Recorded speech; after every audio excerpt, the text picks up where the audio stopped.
성령 강림 주일이라는 것은 교회의 생일이다 라고 볼 수 있겠습니다. 교회가 태어난, 그래서 교회의 생일을 맞이했다고 볼 수 있겠습니다. 근데 오늘 우리가 읽은 본문이 출애굽기예요. 왜 성령 강림 주일에 출애굽기를 읽는가? 출애굽기는 하나님이 이스라엘 백성을 건져내시면서 어떤 공동체를 만들 것인가 물으시는 겁니다. 성령 강림으로부터 교회가 태어났다면 어떤 공동체를 만들어 가야겠는가? 그거는 우리가 늘 질문해야 되는 겁니다. 오늘 말씀에서 그래서 어떤 공평에 관한 법이 나오고 들어가 여기 앞에서 들으세요. 그래서 오늘 본문의 말씀이 공평에 대한 이야기가 있는데 공평 또 정의 어떻게 해야 될까라는 이야기가 있는데 그런 법의 문제로 보는 것이 아니라 교회를 이루어가는 마치 설계도로 생각하면 되겠다. 그렇게 들으면 좋겠습니다. 애굽을 탈출하면서 이스라엘 백성에게 중요한 것이 하나님이 이스라엘 백성을 왜 부르셨는가를 기억하는 겁니다. 만약에 단순히 해방된 기쁨에만 사로잡힌다면 이스라엘 백성에게 기쁨이 없어요. 왜냐? 오래가지 못합니다. 성경을 보면 알 수 있어요. 기쁨은 잠시이고 늘 불평이 쌓여 있었거든요. 배고프다, 목마르다, 어디서 지내야 하는가? 이것에 대한 불만이에요. 당연히 중요한 문제들이긴 합니다만 그런데 왜 부르셨을까를 잊어버리면 해방의 기쁨보다는 불평과 원망이 더 크게 된다라는 이야기예요. 그렇다면 광야의 순간에서도 이스라엘 백성의 발걸음을 이끌어갈 수 있는 것은 무엇 때문인가? 바로 방향입니다. 방향이 있기 때문에 지금 홍해를 건너고 질퍽질퍽한 길을 가더라도 방향이 있기 때문에 그 길을 걸어갈 수 있다. 하나님이 주신 방향은 무엇인가 하면 출애굽기에 오면은 왜 나오게 되는가, 어디로 가게 되는가, 무엇 때문에 가게 되는가 방향을 알려줍니다. 그 방향은 예배 공동체를 세우는 것입니다. 성경에서 말하는데 여호와께 제사를 드리려 한다라는 마음으로 바로에게 이야기해요. 그리고 여호와께 제사를 드리러 가야 한다? 그렇게 나와요. 생각해보세요. 애굽이라는 것은 어떤 공동체였는가? 애굽은 힘이 정의가 되는 공동체였습니다. 애굽은 그 바로왕의 권력이 그 땅을 다스리는 공동체였습니다. 그래서 바로의 권력이 모든 것을 결정하는 겁니다. 힘이 약한 자는 쉽게 희생되는 곳이었어요. 그래서 사람보다 중요한 것이 무엇인가? 생산성, 효율성. 그러다 보니 벽돌 만드는 도구로 본다는 거예요, 사람들에게. 사람들이 말하죠. 넣을 것이 없다. 그래도 만들어라. 이렇게 이야기하는 거예요. 하나님은 그 애굽이란 공간에서 그 힘이 바로가 그리고 사람들의 초점이 생산이나 효율로 가는 그곳에서 본전에 불러주십니다. 힘이 다스리는 애굽의 공간에서 이제 하나님을 다스리시는 삶의 방향으로 부르시는 겁니다. 그래서 출애굽한 백성들에게 이 질문이 결코 가벼운 질문이 아니에요. 어떤 공동체를 만들 것인가? 이 질문 아주 중요합니다. 이것은 우리가 그곳에서 왜 나왔는가? 똑같은 삶의 방향의 질문이에요. 왜 나왔는가? 본문은 여러 가지 법을 이야기하고 있지만 크게 세 가지 원리를 말합니다. 어떤 거냐면 첫 번째, 공동체는 정의가 왜곡되어서는 안 된다. 두 번째, 공동체 안에서는 선을 행하는 것이 원수에게까지 확장되어야 한다. 세 번째, 공동체 안에서 시작되는 것은 하나님의 마음에서 시작된다. 다른 말로 은혜에서 시작된다. 하나씩 다시 볼게요. 첫 번째, 공동체 안에서는 정의가 왜곡되어서 안 된다. 여기 말한 내용 중에 거짓말하지 말라고 하죠. 거짓된 풍설 터뜨리지 말라고 해요. 공동체의 흐름 때문에 진실을 버리지 말아라. 사람들이 이게 옳은 방향이야 다 이렇게 갈 때에 그 분위기에 휩싸이지 말아라 라는 겁니다. 다수를 따라 악을 행하지 말라고 해요. 다수가 항상 옳은 것은 아니죠. 오히려 죄라는 것은 어떤 거냐면 사람들이 괜찮아 하자 가자 이렇게 하니까 분위기 속에 쉽게 죄를 짓는 일들이 벌어지게 돼요. 사람들이 다 그러니까 나도 해야지. 그러다 보면 쉽게 죄를 짓는 거죠. 너희는 그런 공동체가 되지 말라라 라는 이야기예요. 두 번째, 공동체 안에서 선을 행하는 것은 원수에게까지 확장되어야 한다. 원수의 만약에 짐승이 나랑 원수같이 지내는 사람이 있는데 그 원수의 짐승이 만약에 구덩이에 빠졌다 라고 해보세요. 그러면 어떻게 바라볼 것인가? 아이고 그거 쌤통이다 라고 생각할까? 아니면 짐승을 건져내야 할까? 근데 저는 짐승을 건져내면 잡아먹고. 근데 짐승이 죄가 있는 거 아니거든요. 원수가 죄가 있는 거예요. 만약에 오늘 말씀에 나오는데 나귀가 짐에 눌려 쓰러진다면 어떻게 해야 하는가? 어떤 마음이 들까요? 야, 뭐 쌤통이다. 나귀를 쌤통이고 그러면 원수도 짐 옮기기 어려우니까 원수 쌤통이고 이렇게 생각할 수 있겠죠? 그런데 성경은 그 관계의 감정을 내려놓고 원수의 길 잃은 소나 나귀, 길 잃은 소나 나귀 거기에 집중하라는 겁니다. 소나 나귀가 무슨 잘못이 있겠어요? 이를 귀하게 여기지 못하고 존중하지 못하고 그냥 자기 도구라 생각하며 거기에 한없이 짐을 짊어지는 원수가 나쁜 거죠. 책임은 나귀에게 있는 것이 아니라 나귀를 학대하는 원수다.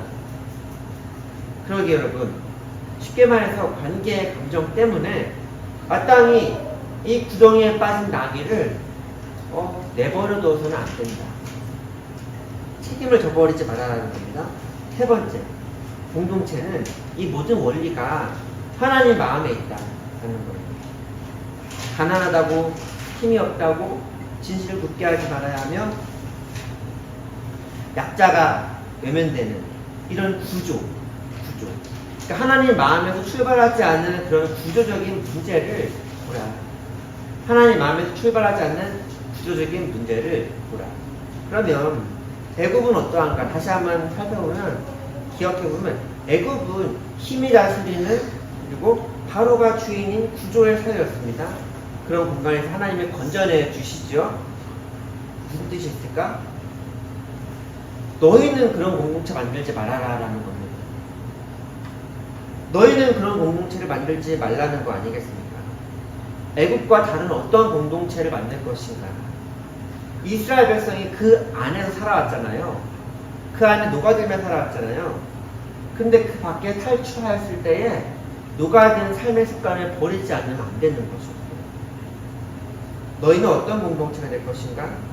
애굽의 시스템이 얼마나 사람을 무너뜨리고 사람을 억압하고 그리고 그 모습을 몸으로 겪지 않았겠습니까? 바로 그런 기억 때문에 그런 공동체를 만들지 마라라는 겁니다. 공동체의 본질은 힘의 질서가 아닙니다. 함께 어우러짐의 본질은 하나님이 여기도 저기도 거기도 사랑하시는 하나님의 공의와 정의입니다. 다수의 분위기에 휩쓸리는 것이 아니에요. 약자의 목소리에 귀를 기울이고 관계를 통해 얻을 수 있는 유리함보다 사람을 우선시하는 것, 서로의 사정을 알려고 하는 그런 공동체입니다. 그런 공동체의 중심에는 복음이 있는 거예요.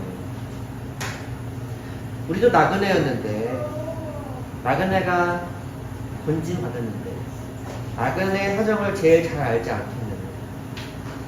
그러니까 복음으로 받아들여졌는데 그 이전의 상황을 너희가 알지 않겠느냐. 그러니까 그런 공동체를 만들어야 하지 않겠느냐라는 이야기입니다. 그 기억이 공동체를 열린 곳으로 만듭니다. 그 기억이 없다면 공동체를 닫힌 곳으로 만들어버릴 수 있어요. 자, 애굽에서 나온 것이 단순한 탈출이 아니다라고 말씀드렸죠. 다른 삶의 부르심입니다. 장소와 같은 것이 아니라 어떤 가치관을 가지느냐, 어떤 방향을 쫓느냐입니다. 장소는 그대로일 수 있어요. 여전히 장소는 아직 가나안으로 향하지 않을 수 있어요. 장소는 여전히 영원한 나라로 가지 않을 수 있어요. 교회도 마찬가지입니다. 교회 안에서 구성원들 다 있잖아요. 누가 더 오래 다녔느냐, 누가 더 영향력이 있느냐, 누가 더 많은 사람을 움직일 수 있느냐, 이런 것이 기준되기 시작하면 누군가 들어왔을 때 닫힌 공동체가 될 수 있어요. 아, 아직 교회 생활 레벨이 얼마 안 됐네요. 들어올 수 없어요. 말하게 되는 거예요. 다들 그렇게 말하면 안 된다는 거죠. 다수가 한 방향으로 가면 소수가 외면받을 수 있어요. 소수에 대한 침묵이 있어서는 안 되는 거죠.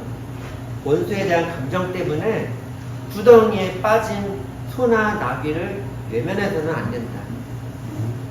단순히 사람들에게 친절 베푸자라는 이야기는 아니거든요. 애굽에서 나왔다면, 새로운 공동체를 세운다면 그 방향은 하나님 나라가 하나님의 방향으로 되어야 한다. 이것을 말하고 있습니다. 내 편인가? 나랑 가까운 사람인가? 나랑 성향이 맞는가? 이런 식으로 사람을 판단하지 말아야 한다는 것을 보여줍니다. 아주 쉽게 생각해보면 나조차도 우리가 원수 되었을 때 하나님이 우리를 버티셨다. 성경이 말하잖아요. 그래서 교회 공동체는 좋아하는 사람끼리 모이는 곳이 아니라 은혜 때문에 서로를 품는 공동체가 되어야 합니다.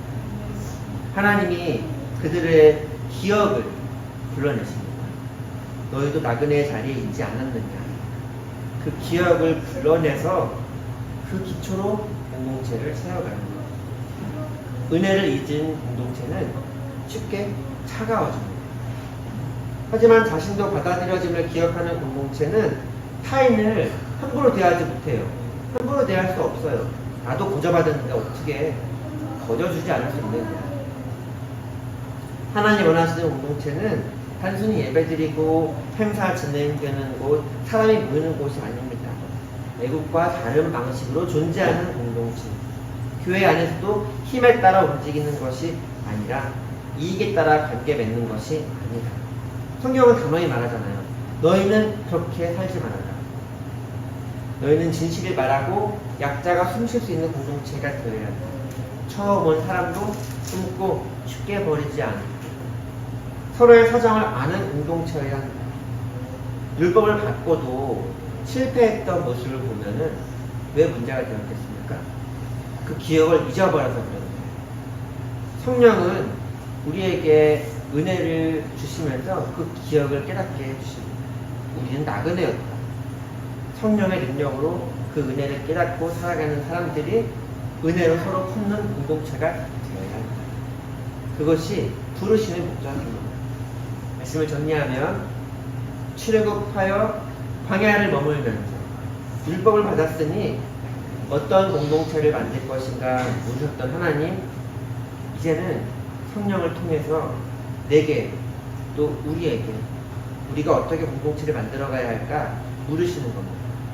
우리는 어떤 공동체를 만들어야 할까? 하나님이 우리의 삶에 어떻게 관주셨는지를 늘 기억하며 하나님 주이신 방향을 쫓아서 살아가는 만들어가는 공동체 되기를 바라겠습니다.